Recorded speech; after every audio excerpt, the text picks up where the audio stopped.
Bismillahirrahmanirrahim. Assalamualaikum warahmatullahi wabarakatuh. Alhamdulillah. Nahmaduhu wa nasta'inuhu wa nastaghfiruhu wa na'udzu billahi min syururi anfusina wa min sayyiati a'malina. May yahdihillahu fala mudhillalah wa may yudlilhu fala hadiyalah. Asyhadu an la ilaha illallah wa asyhadu anna Muhammadan abduhu wa rasuluh. Allahumma sholli ala Muhammad. Baiklah, sahabat Aiki rahimakumullah. Pada kesempatan kali ini saya akan menyampaikan sebuah kultum singkat saya yang saya beri judul Hidup Bersama Al-Quran. Al-Quran adalah kitab yang suci yang diturunkan kepada orang yang suci, yaitu Nabi Muhammad SAW. Al-Quran juga diturunkan pada bulan yang suci, yaitu pada bulan Ramadan, yang mana bulan yang sedang kita rasakan pada saat ini. Al-Quran diturunkan untuk seluruh umat manusia sebagai petunjuk dan pedoman bagi umat manusia. Dalam hal ini, Allah berfirman dalam surah Al-Baqarah ayat 185 yang berbunyi, A'udzu billahi minasyaitonir rajim. Bismillahirrahmanirrahim.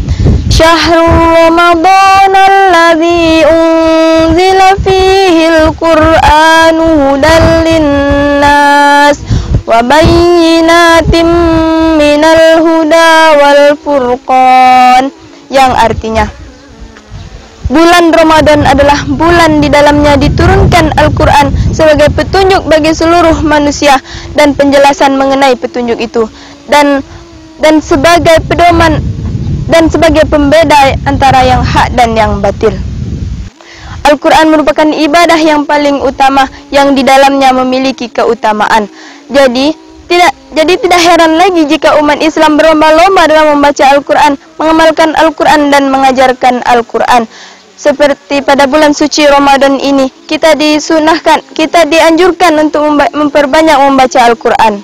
Al-Quran yang kita baca memiliki banyak keutamaan, dan di antara keutamaannya adalah membaca Al-Quran akan mendapatkan pahala yang berlipat-lipat dan bersama para malaikat yang terhormat. Dalam hal ini Rasulullah bersabda, Allazi yaqra'ul Qur'an wa huwa mahirun bihi ma'a syafaratil kiramil bararati wallazi yaqra'ul Qur'an wa yatata'ta'u bihi wa huwa alaihi syakun lahu ajrani, yang artinya orang yang mahir dalam membaca Al-Quran akan bersama para malaikat yang terhormat.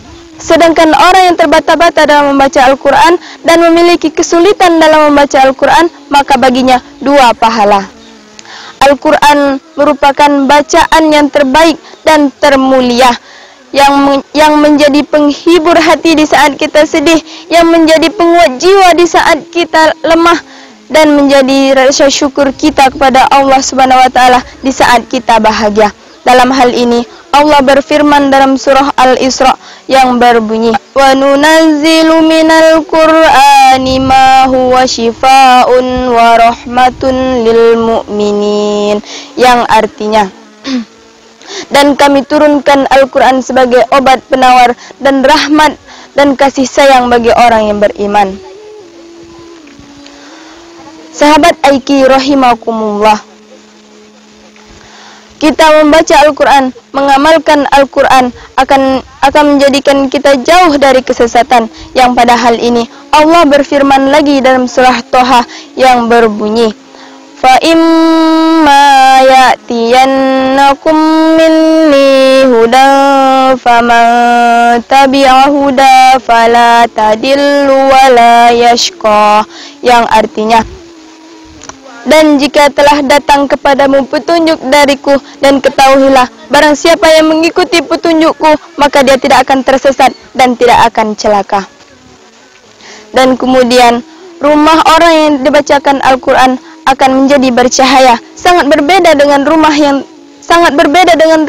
tidak pernah dibacakan Al-Quran.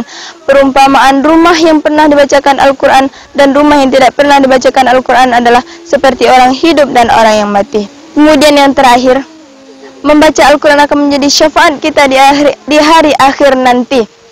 Al-Quran akan datang kepada kita pada hari kiamat dengan memberikan syafaat kepada pembacanya, yang pada hal itu telah dikabarkan kepada Rasulullah kepada kita dalam sebuah hadis yang berbunyi, Iqra'ul Qur'an fa innahu ya'ti yaumal qiyamati syafi'an li ashabiha, yang artinya, bacalah Al-Quran, sesungguhnya Al-Quran akan datang pada hari kiamat nanti untuk memberikan syafaat kepada para pembacanya.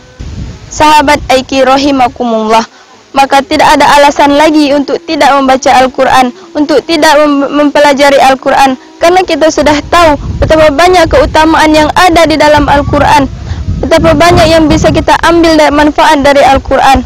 Maka oleh itu, pelajarilah Al-Quran, bacalah Al-Quran, dan amalkanlah Al-Quran, karena sebaik-baik dari kalian adalah orang yang mempelajari Al-Quran dan mengajarkan Al-Quran.